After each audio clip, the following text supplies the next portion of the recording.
Olá, bem-vindos ao Perspectivas Internacionais. Este é um programa de entrevistas que nasce da parceria dos cursos de Jornalismo e Relações Internacionais da SPM São Paulo. Eu sou Nina von Sosten e junto comigo, representando o curso de Jornalismo, Isabela Ortiz e Diana Orsini, aluna de Relações Internacionais. Além da parceria da professora da casa, Cristiane Trindade. Aqui está em pauta esse mundo complexo e interligado de negócios, política, economia e pessoas. Professores e alunos entrevistam os mais diversos nomes das relações internacionais. No programa de hoje, vamos falar sobre o mito da globalização. Para analisar este tema, convidamos ele, que tem graduação e mestrado pela USP em Geografia e Geografia Humana, juntamente com uma extensão em Relações Internacionais pela mesma universidade. Seja muito bem-vindo, professor Sérgio de Moraes. Olá. E agora roda a vinheta.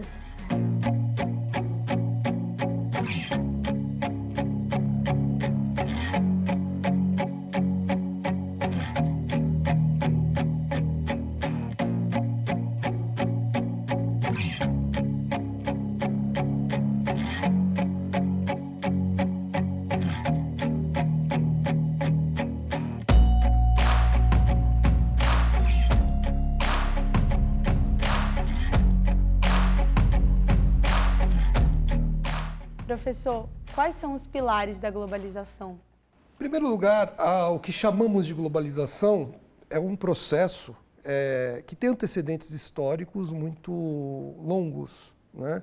Alguns pesquisadores, autores, preferem chamar de internacionalização das relações que são econômicas, sociais e políticas, que foi uma construção desde o começo do capitalismo. A gente pode estabelecer que o mundo, segundo até o professor Milton Santos nos ensinou, a gente só pode falar de globalização a partir das grandes navegações, porque até então tínhamos um mundo muito, hoje usando o termo de hoje, regionalizado, né? Você tinha comunidades tradicionais na África, na América, alguma interação entre Ásia e Europa e Norte da África, mas tudo muito pouco relacionado. É a partir do advento das grandes navegações que nós temos essas relações intensificadas, e é a partir daí que a gente passa a ter a ideia de globo. Então, a globalização ela só faz sentido a partir do momento que temos uma ideia de globo. E os pilares basicamente são esses. A grande motivação foi o comércio, foi econômico. Mas quando temos trocas comerciais, nós temos também relações que são sociais, relações que se tornam culturais e também políticas entre os estados que já existiam e que vieram a existir depois, né? Então, eu colocaria esses três pilares, né? O social, o econômico, o político, a partir do século XVI principalmente. Podemos dizer que a globalização é uma forma das grandes potências dominarem o sul global? Ela reforça, à medida em que neste mundo internacionalizado faz diferença quem tem mais capacidade financeira, quem tem mais capacidade tecnológica, quem tem maior poder de convencimento, inclusive militar, e essencialmente são os países do norte, não todos, né? Pode colocar aí a China como não um país do norte, mas mais próximo disso. Então não é um jogo entre iguais, o que é um paradoxo da globalização, porque se a gente fala globalização, dá a ideia do todo. Uhum. Mas não é um jogo entre iguais, de modo algum, né? Professor, como a globalização impacta a apropriação da realidade local pela população? À medida em que, com as novas tecnologias de globalização, nós passamos a ter uma interatividade que antes não tínhamos. Então, quando vocês fizeram um convite, eu fiquei pensando como tratar dessa questão do local e o global, né? E a gente pode falar de algumas disfuncionalidades da globalização. Tem o lado prático, tem música, cultura, filmes, séries, muita coisa a gente aproveita e tem algo positivo também. Por exemplo, o impacto positivo foi no meio de uma tragédia que foi a pandemia de Covid.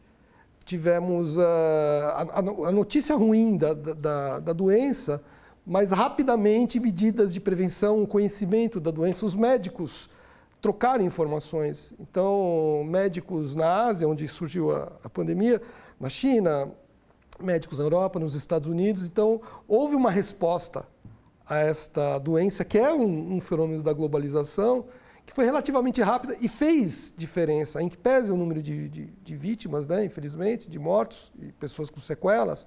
Houve resposta para a vacina. É importante lembrar que os grandes laboratórios, a Coronavac foi um caso aqui, por exemplo, a AstraZeneca, em que pese o controle ser num país da tecnologia, no caso da China, a Coronavac, a AstraZeneca no Reino Unido e a Pfizer nos Estados Unidos e a Alemanha, houve testes em populações. O Brasil foi um lugar de população testada. Então, houve essa resposta. Claro que a gente tem que considerar a maneira como depois os países, e o próprio país, o Brasil é um exemplo negativo disso, como se aproveitar desses benefícios. Mas a globalização ela traz esses benefícios. Mas, por outro lado, no aspecto negativo, nós temos, por exemplo, a questão dos extremismos. Movimentos extremistas de caráter neofascistas, neonazistas, esses ataques, por exemplo, de atiradores de escola, passamos a ter uma cultura, inclusive, de troca disso que é internacionalizada também. Então, é o lado positivo e o lado negativo caminhando juntos dentro desse fenômeno, né? Sérgio, você acredita que a globalização acentua as desigualdades sociais? Ela tende a acentuar na medida em que, como eu disse, quem detém o poder financeiro e tecnológico acaba tendo vantagens, inclusive políticas, né? Basta ver que as chamadas Big Techs, né, as Google, Twitter, elas estão nos Estados Unidos, a sede delas é nos Estados Unidos. E é um instrumento importante de busca de mercados, de conhecimento dos consumidores, de imposição, de certo modo, de hábitos de consumo, de comportamento. Então, tem esse aspecto. Eu não quero acreditar, eu tenho dificuldade, né, não querer, né, de achar que o Elon Musk comprou o Twitter apenas por uma brincadeira. Alguém que é movido pelo lucro e com manifestações até questionáveis, né? Basta ver o que ele disse sobre a Bolívia, sobre golpe de Estado, uma ironia, reforça, sim, né, a desigualdade e pode acentuar. Professor, para se ter uma economia internacional, é preciso preservar a individualidade de cada país. Mas com a economia global, isso tende a se dissolver. O que perdemos e o que ganhamos? Eu não diria que é preciso conservar. É um interesse nosso, né, assim, de muitas pessoas. Mas para quem tem a vantagem da globalização, não interessa essas individualidades. Aí eu estou falando das grandes empresas mesmo, né?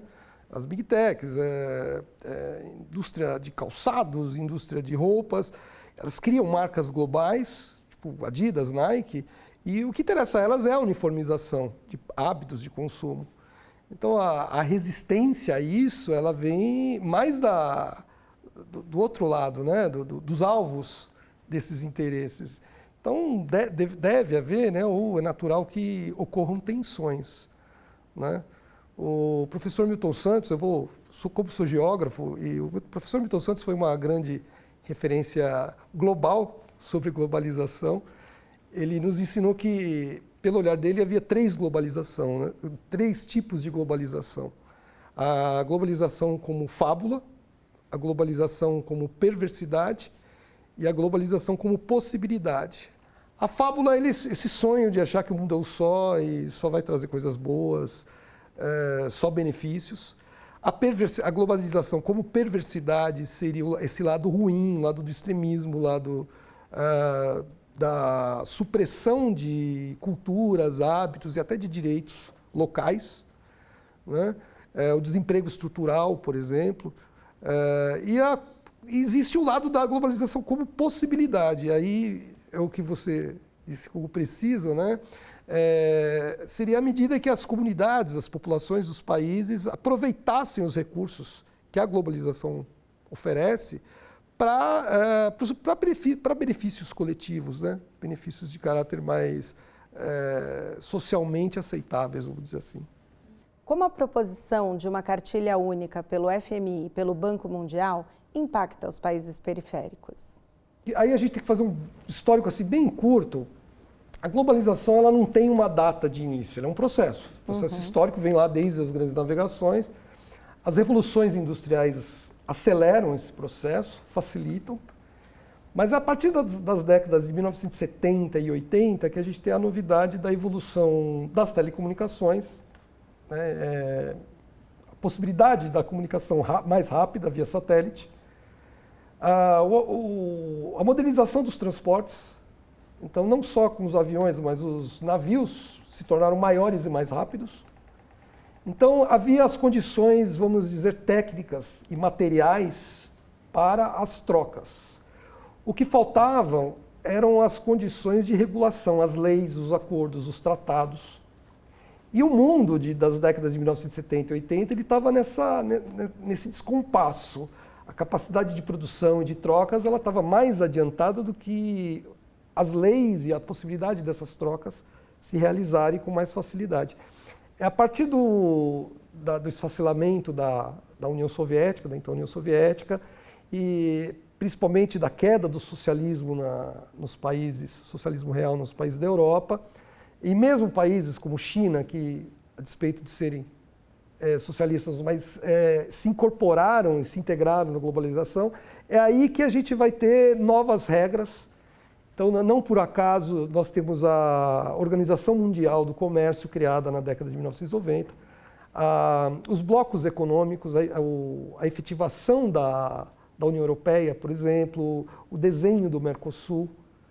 Então, o Banco Mundial e o FMI, eles tiveram um papel fundamental nisso, porque eles foram concebidos no pós-guerra para serem o FMI como um pronto-socorro, vamos dizer assim, para países em dificuldades, e o Banco Mundial para projetos de desenvolvimento. Isso, de certo modo, sempre com o interesse de quem punha mais dinheiro, né? O professor Celso Laffer, que já foi ministro das Relações Exteriores, uma vez ele fez esse trocadilho que costuma-se dizer que na democracia é um homem, um voto, na OMC é $1 um voto. Ou seja, quem tem maior capacidade de aporte de recursos tem maior poder de decisão. E na década de 1990 isso fica muito claro. O próprio Brasil passou por isso, vários países da América Latina, que para receber algum tipo de ajuda ou atendimento, se fosse do Banco Mundial ou do FMI, tinha que adotar a cartilha do que a gente convencionou chamar de consenso de Washington. Então, sem dúvida alguma, foram instrumentalizados, inclusive de modo indireto algo reconhecido pelos próprios organismos. O FMI tem algumas publicações de autocrítica, não da questão do domínio, obviamente, mas de falar, pegamos pesados, vocês ajustaram muito, muita liberação, seguir a cartilha de maneira muito intensa, ortodoxa, talvez não fosse tão necessário assim. Mas o próprio FMI tem isso, né? Professor, agora quando entramos no contexto brasileiro, então agora sobre o Brasil, como se apresentam competidores nacionais frente aos estrangeiros? Os competidores, eles não são homogêneos. Então, nós temos, por exemplo, o agronegócio tem se mostrado, os competidores do agro, eles têm se mostrado condições mais favoráveis. Nós temos clima, nós temos favoráveis, temos espaço, temos tecnologia aplicada, temos uma mão de obra extremamente barata. Então, as condições para o agro, por exemplo, é um setor que não reclama da globalização, porque a gente vê que cresceu muito. Num mundo que não para de ter uma população mundial em crescimento, então a demanda por alimentos ela aumenta, é natural que o país que tem condições de produzir, ele tem essa facilidade. Por outro lado, isso não é verdadeiro para a indústria. A indústria brasileira ela tem esse dilema, né? Ela cresceu muito entre as décadas de 1930 até 1980, ela apresentava um certo grau de competitividade, mas a partir da década de 1980 a gente vai ficando para trás, né? Então, a questão da falta de tecnologia, a questão da logística, dos chamados custos, né, de produzir no Brasil. Então, há uma combinação de fatores e também das políticas públicas que existiram entre os governos Vargas, Juscelino Kubitschek, o próprio regime militar, um pouco o governo Sarney. Havia, com diferentes graus de intensidade e formas, a ideia da industrialização. A industrialização foi algo almejado pelo Brasil e pelas elites brasileiras entre as décadas de 30 e 1980. Isso vai perdendo força a partir de 1990. Então, nós não temos nem as condições plenas para competir de igualdade, salvo um outro setor, como, por exemplo, a Embraer, que é um caso de sucesso, mas que teve muito aporte de capital público. Mas as políticas públicas elas perderam força, inclusive em setores da opinião pública. Começa a questionar o Brasil como se fosse o país incapaz de produzir e ser competitivo na indústria, né? Então a gente tem essa crise, inclusive de identidade, né? Professor, você acabou de citar o agronegócio brasileiro e eu acredito que 90% ou quase 90% da soja é exportada aqui no Brasil. E eu queria saber quais são as principais implicações da economia brasileira ser tão dependente assim do mercado externo. No caso da soja, é um setor importante, então há essa exportação, o que traz recursos para o país, mas primeiro é um setor que não emprega muitas pessoas. A soja é muito mecanizada, ela é produzida em grandes fazendas do interior, principalmente do centro-oeste, tem um grau de mecanização muito elevado, e muito do que ela usa, muitas vezes, é de tecnologia estrangeira. Então, a gente fala de fertilizantes, inclusive agrotóxicos, maquinário. Então, não necessariamente deveria ser assim. A gente tem os Estados Unidos e o Canadá como grandes exemplos de países que são fortes no agro, mas que eles têm políticas muito determinadas, tanto para a produção de tecnologia própria, aí a gente fala de subsídio para pesquisa, de investimentos, né, em grandes projetos, com dinheiro público, sobretudo, e também do próprio protecionismo, uma preocupação grande com a segurança alimentar. Então, os Estados Unidos e o Canadá são países globalmente competitivos no agro, são fortes players, mas eles não têm o problema da insegurança alimentar que nós temos. Eles têm políticas lá de garantia de apoio ao pequeno e médio agricultor. Produzir comida nos Estados Unidos e no Canadá é muito mais caro do que eles importam, mas eles têm uma política determinada para garantir o mínimo de produção própria. E no Brasil a gente não vê isso, né? A gente vê algo muito... o Estado organizado e garante os ganhos do setor, que é importante para quem atua no negócio, mas não tem a retaguarda, né? A contrapartida. Então a gente tem essa contradição, um país que cresce muito no agro, com 33 milhões de pessoas passando fome, né? A globalização, ela imita uma colonização internacionalizada e criadora de um mercado mundial? Eu tenho dificuldade de usar o termo colonização, porque é um termo que a gente tem muito entre os séculos XVI e XIX, né, do colonialismo e neocolonialismo. E ali havia, assim entendo, a colonização inclusive de ordenamento territorial, uma metrópole na Europa dominando diretamente países periféricos, no caso da América Latina, mais tarde na África, né, e parte da Ásia. A gente não tem isso, né? É uma coisa do nosso tempo. Nós temos a independência política dos países, porém com instrumentos indiretos de controle, no qual a colonização, como a gente conhecia, já não faz muito sentido, né? É um poder que se dá pelo financeiro, pelo acesso à tecnologia. Então é sempre bom lembrar do Iraque, que foi um caso bem interessante, que os Estados Unidos promoveram a invasão do Iraque, com um argumento, em 2003, com um argumento falacioso, comprovadamente mentiroso. O governo nacional do Iraque, independentemente de ser ditadura ou não, de ser desumano ou não, ele foi destituído. Então, os Estados Unidos lideraram uma coalização de países que invadiram o país, destituíram o presidente de um país até então soberano. Eles permaneceram entre 2003 e 2011, né, principalmente, e tiveram cuidado de colocar um presidente iraquiano. Então, nunca tiveram um presidente americano, mas, claro, um presidente iraquiano subordinado aos interesses dos invasores. Então, a colonização ela perde o sentido, né? Ela é uma metáfora importante para uma conversa informal, mas, conceitualmente, tem problema, porque não são dos mesmos termos, né? Nosso programa chegou ao fim. Professor, muito obrigada pela sua presença e por tudo que você trouxe para a gente pensar. Eu que agradeço a oportunidade. Se você gostou e se interessou pela nossa conversa, entre nas redes sociais do Perspectivas Internacionais. Até a próxima!